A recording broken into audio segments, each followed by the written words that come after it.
In your heart, are you a Democrat? Sure.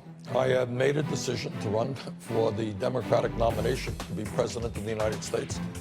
I was for 16 years in the House Democratic Caucus, for 9 years in the Senate Democratic Caucus. Right now, I am the ranking member of the Budget Committee appointed by the Democratic leadership and membership. A couple of years ago, I was very proudly the chairman of the Senate Veterans Committee.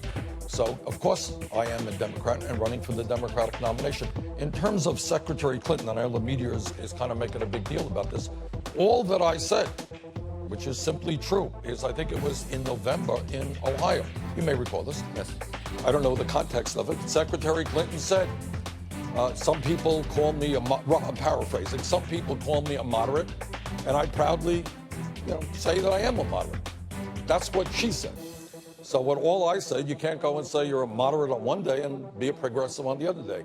Some of my best friends are moderates. I love moderates, but you can't be a moderate and a progressive. They are different. But there are other issues, Anderson, where I think she is just not progressive. I do not know any progressive who has a super PAC and takes $15 million from Wall Street. That's just not progressive. Of course we're an underdog. We are taking on the most powerful political organization in the country, and that's, the Clinton organization. Secretary Clinton obviously ran here in 2008, and she won. Her husband ran here several times before that. What this campaign is about is not just electing a president.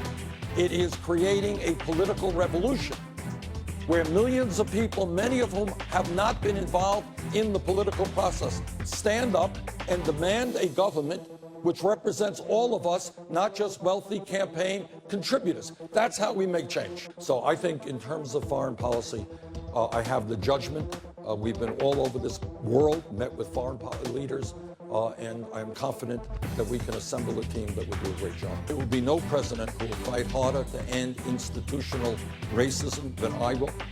And we have got to reform a very, very broken criminal justice system. It breaks my heart, and I know that it breaks the hearts of millions of people in this country, to see videos on television of unarmed people, often African Americans, shot by police. That has got to end. And these are issues that I take very seriously. Thank you. You're a symbol of courage that you went through that horror in Boston and you're going back and you're running again. Thank you for your courage.